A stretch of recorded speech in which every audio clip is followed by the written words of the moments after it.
Hey guys, it's Women of Destiny. So I've been off social media for a good few months now, just trying to focus on some home improvement projects, But I've also been following the Christian platforms regarding the American election, and there's been some questions and comments being made on some platforms that I genuinely felt that I needed to address some of it, not for the leaders' sake, but actually for their followers.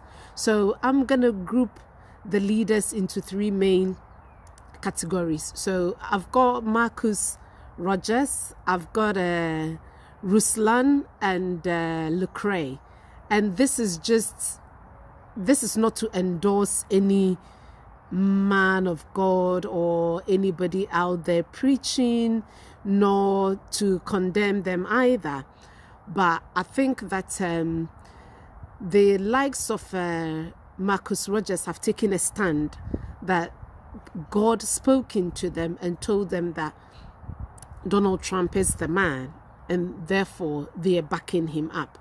And then you've got Ruslan, who sits in the middle and says that I don't actually think that God cares about politics, but I did vote anyway, but I'm not gonna fight anybody's corner. And then you've got Lecrae, who sort of initially looked like he was a pro-Biden, and then recently his last video that I saw, he sort of was leaning towards the fact that no political party is actually perfect, and God doesn't really back either of them. You've got to weigh them as an individual and take your pick. So, and that's why I'm going for the three of them, because I actually believe that they represent the various kind of Christian opinions that are out there. And to make sure I'm going to go straight to the point and not waffle, I've got a few things, so I'll look away from the camera every now and again just to look at the notes to make sure that I'm going on the right course.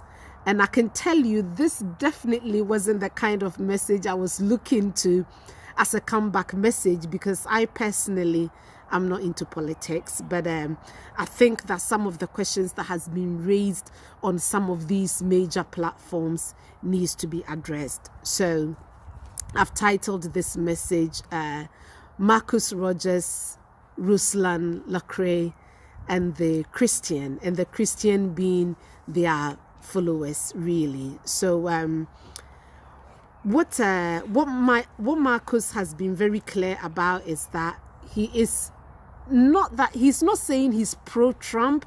He's just saying that is God's candidate, and therefore he's gonna go for him, and encouraging people to support him. And some of the questions I've seen on his platform that I'm going to try and answer. One of them is people keep saying that Marcus keeps saying that God told him, and God told him this, and God told him that, and he needs to stop saying it. Some people have called him a false prophet because Trump didn't win the election. I've seen Ruslan, some of his videos, one of his video in particular, he was having a kind of a dig at Paula White for talking about angels coming from Africa. That was a good one, and I'll be touching on that too. So let's just ask the questions straight up and just say that are these men of God genuine? Are they wrong for prophesying? Is God really interested in politics?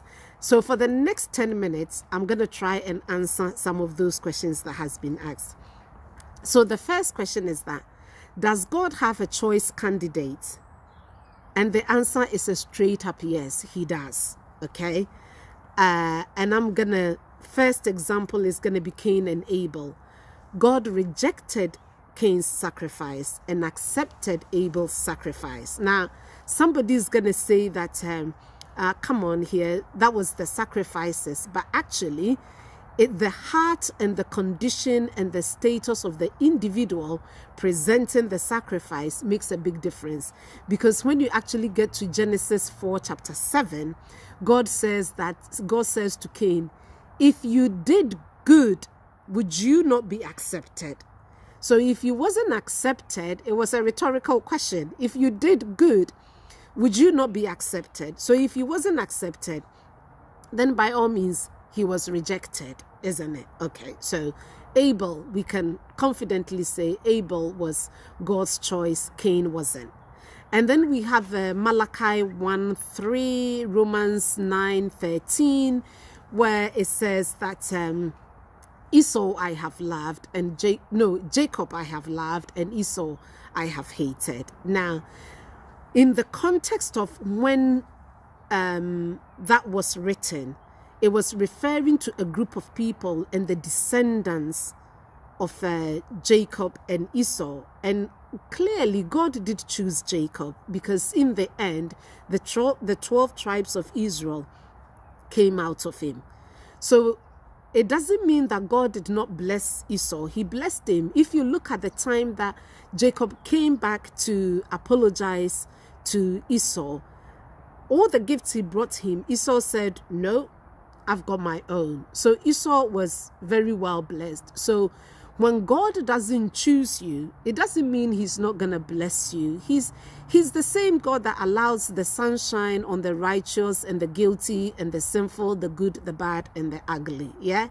So he is like that. He does pick. And then also another example is Saul. So the Israelites wanted a king. The Jews wanted a king.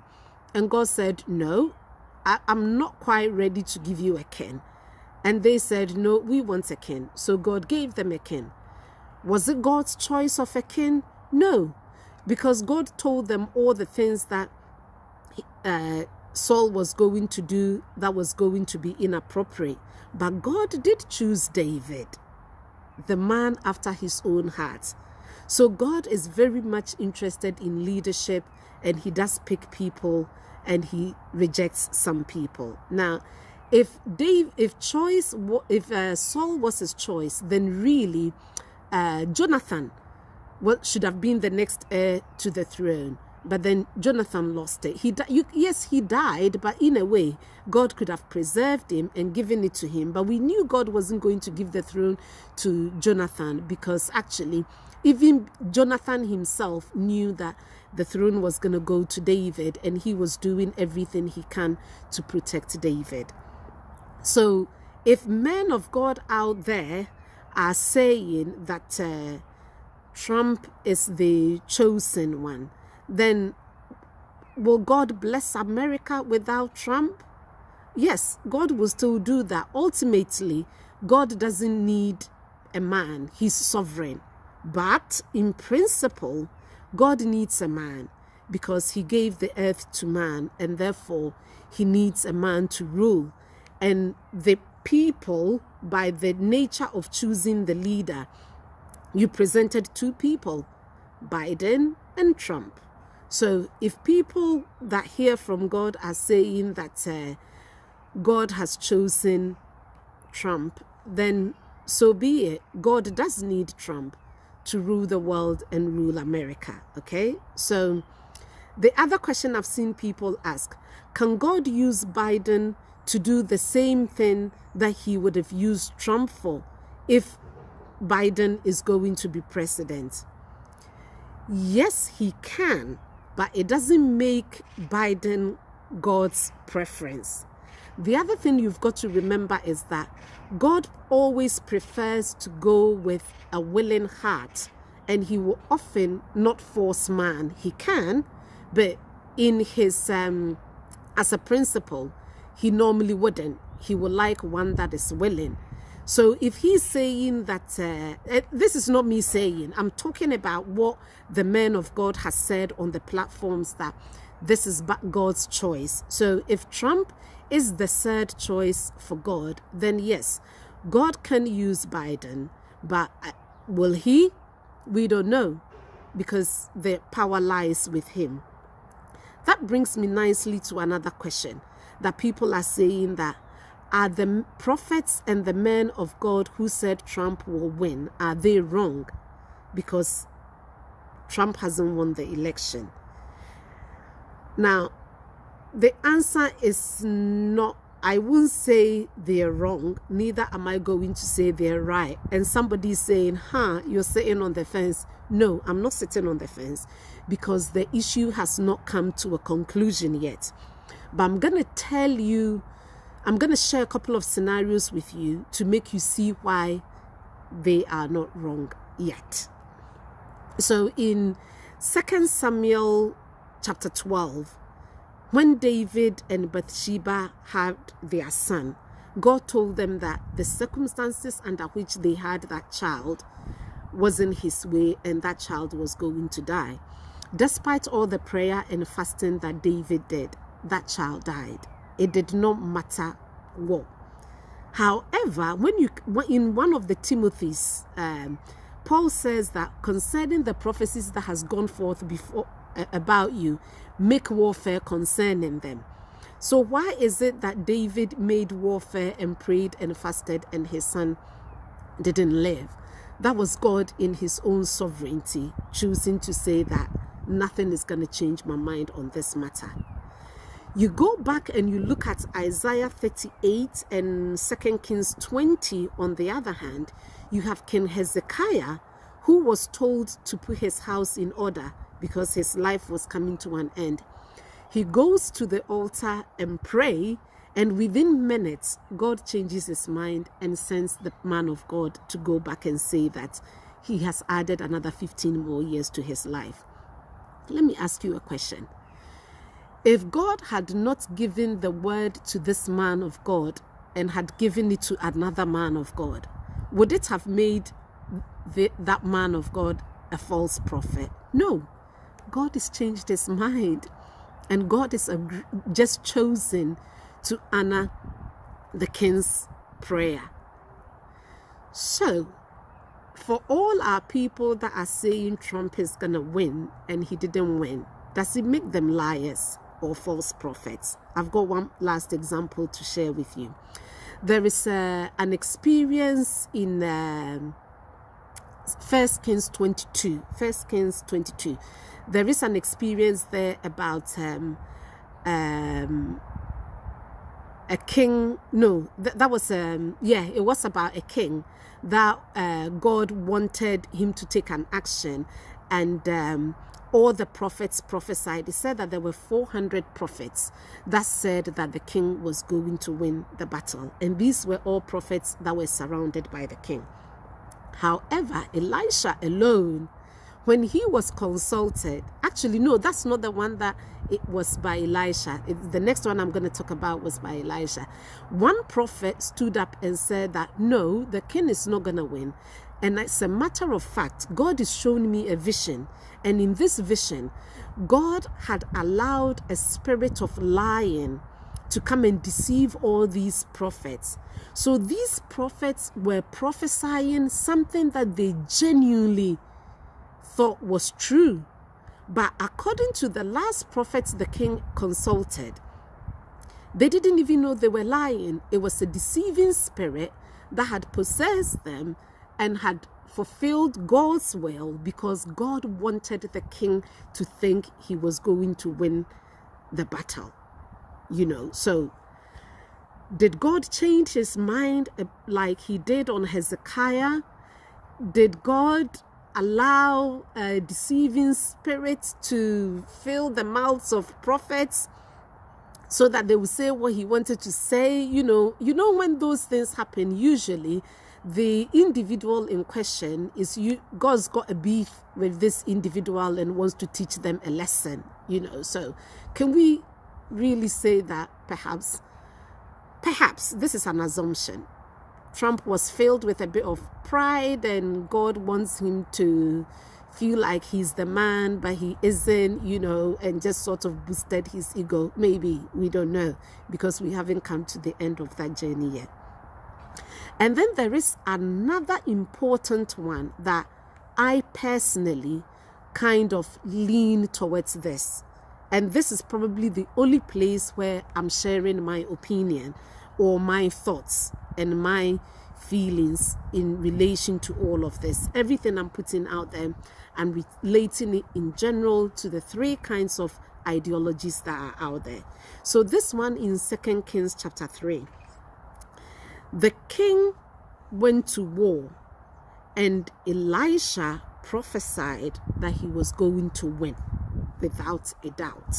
Elisha was an attested, his words did not fall to them. This is the double portion operating anointed man, isn't it? So we know that his words came to pass. And Elisha told this king that he was going to win the war. But when the battle got heated, this king of the Ammonites took his first son and sacrificed the child.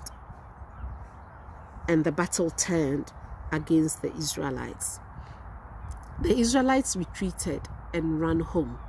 But you know what had happened there? The man had offered a greater sacrifice that changed the game. And if the Israelites wanted to win the war, they shouldn't have retreated. They should have gone to the altar of God and offer even a bigger sacrifice. Now, that bigger sacrifice didn't need to be a man or a human being per se, but what God demanded: praises, worship, incense, lamb, confess their sins, the whole shebang. Put it all on the altar and get God to change his mind. But they didn't do that, and they ran away. And in this particular situation that we're talking about, could it be that Trump was really the choice man? However, the opposition has managed to do something. I don't want to go there, and probably some of you are guessing where I'm going, because actually there's been a lot of the talks about the I'm not gonna go there, but could it be that they've offered a sacrifice that has turned things around? And if that is the case, then what should the Christians that believe that Trump was the man need to be doing? They've got to up their prayer game. They've got to up their praise game. They've got to up their worship game. They've got to up their sacrifice game. I'm going to leave it there. Just think about it. And then question number 4. The other thing that people are saying is that, and this actually was Ruslan, he made that video saying that the men of God should apologize, So the question that is being asked is that, should the men of God apologize, as Ruslan is suggesting, or like Pastor Chris Vallotton, he is from Bethel, and he's already put out an apology there. And I'm going to answer this one and say that I don't think they are at that point yet.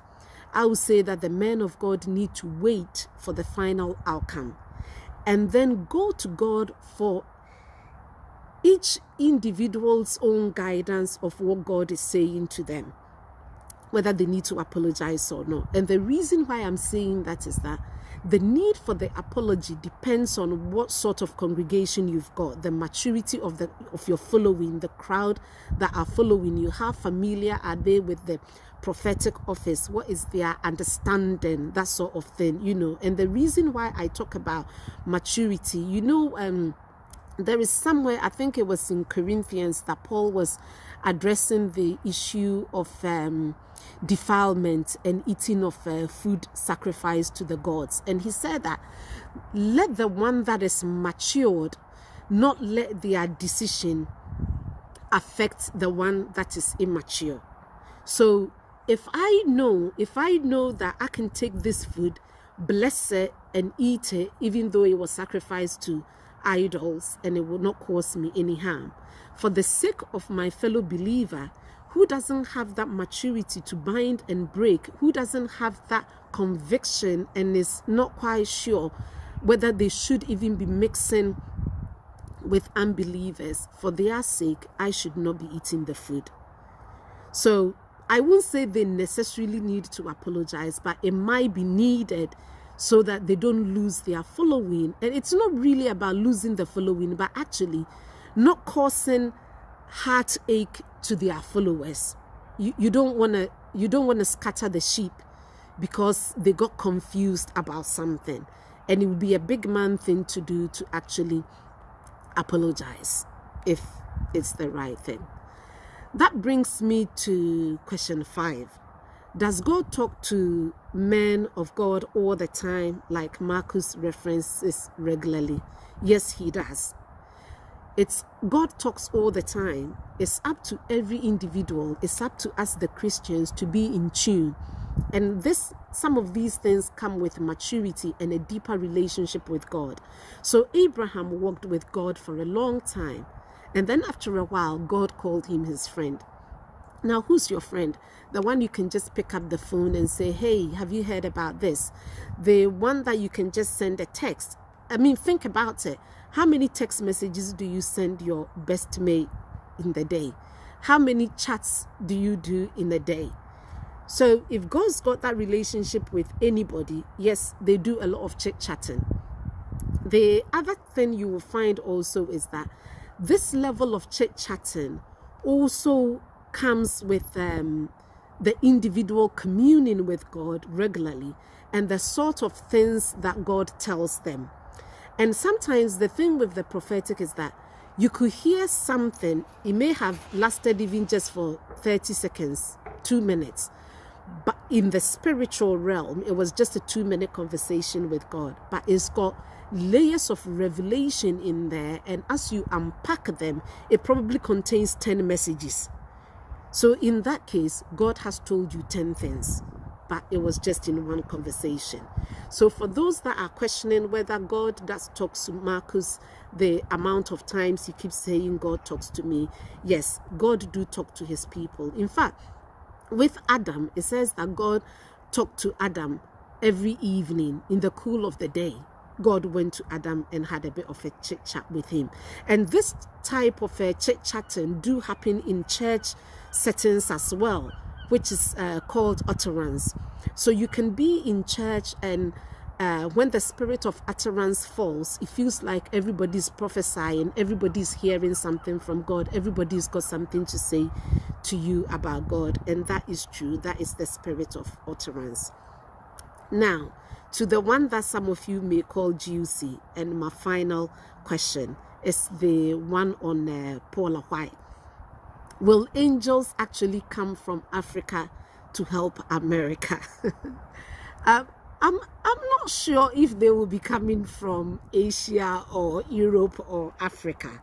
If I probably would have gone for heaven unless God has said otherwise, but if you consider the fact that angels will have to go back to heaven after completing an assignment, then maybe they took a detour and didn't need to go back to heaven, but straight from Africa, they could just hit America and deal with the job. Nah, that's just a bit of kidding right there. But on a more serious note, what I would say is that there is angelic reinforcement, and yes, that do happen, so forget the fact that they're coming from Africa or America, but there's something in there about the African thing, because actually it's not just men of God in America that has prophesied that Trump should have won. And just to mention a few, so in Southern Africa, there is a prophet from there. I think he's now based in the UK. His name is Ubet Angel. And this is not me endorsing him. I'm just saying he prophesied about Donald Trump winning. And then if you go to Western Africa, Ghana, you've got Isaac Owusu-Bempah, who said that he saw Donald Trump winning. And then about somewhere around, I think sometime around September, he said that he had another vision where the keys or the seat of the presidency had been taken away from Trump, and he was encouraging Christians to pray, otherwise it will not go the way they expect. And in fact, he even went on to say that he contacted one of his spiritual sons, who is a spiritual son to Paula White as well, and they were meant to communicate this message to Donald Trump. So maybe that's where the angels from Africa, that might be the connection, but never mind. But I guess my point is that there is angelic reinforcement, and angels, we saw it in Daniel when Gabriel said that Michael had to come and support him in order to win the battle. Now, those that are saying that God, angels, Africa needs the angels more than America needs them. Let me just say something. It's true. In terms of human perspective, Africa is poor, Africa is this, Africa is that, and Africa needs the angels. But have you also heard of the phrase that when America sneezes, the world catches a cold? Now, that phrase originally was actually from a politician called Clemens. What was his surname? Clemens von Metternich. And this is we're going back in the Napoleon days. He was a politician that said that when Paris sneezes, Europe catches a cold. Now, as America took dominance of the financial market, the phrase was coined, and then it became that when America sneezes, the world catches a cold. So so let me put it this way. It's all about leadership and headship. So when the leadership or the headship suffers, the rest of the body is going to suffer. So America being a world leader as it is, you can agree or disagree, that's fine. If they sneeze, the world is going to catch a cold. So God will very much be concerned about American politics. And the Bible puts that in a few ways, and here are some of them. So there's one that says that, where shall the righteous be when the foundation is destroyed? There's another one that says that the oil flows from Aaron's beard to his garments, and then it flows from his head to his beard, and then to his skirts. You know, there's another one that says that strike the shepherd and the sheep will scatter. That is all effectively saying the same thing. If the leadership is messed up, then the followers will be in trouble. So, in terms of America and the world, you have to understand that whatever America stands for, they're going to push it onto the rest of the world, especially in Africa. You get instances where things around aid, there are, strings attached to it. So there will be things like, you don't get this aid if you don't support gay. You don't get this aid if you don't support abortion rights. You don't get this aid if you don't overthrow this government. You don't get this aid if you don't do this. All sorts of things, including building military base in the country. You know, if we do this for you, you're gonna have to give us. It's sort of a barter trade. So you have to understand that whatever the ruling government of America stands for, it's going to be pushed back out into the world. So from that point of view, God cares deeply about American politics because it's going to have an impact on the world. So I hope I have addressed some of the questions that, most of it that I think is causing confusion is what I've thrown out there. If the Lord puts anything on my heart, I'll be back. But for now, this is really for the followers of the three ideologists that are out there around. I'm pro-Trump, I'm pro-Biden, I sit in the middle, I don't have a choice, I'm not even a politician, you know. Don't listen to what pro-Bidens are saying against pro-Trumps and vice versa. And those that sit in the middle that think that it shouldn't have any impact. At the end of the day, whatever precedent America gets, somebody's going to get hurt. But that is why I am sharing this message. Don't go off course. God is still in control, irrespective of who becomes president of America. Whether that was God's will, his perfect will, or his permissive will, it doesn't matter. It just means that God is still in control. And just like he shielded the Israelites from the plagues in Egypt, he's going to do the same for his children. Just like there was light in Goshen, but there was darkness in Egypt, it will be the same. God's going to look after you and secure you and keep you safe, irrespective of who gets the American presidency.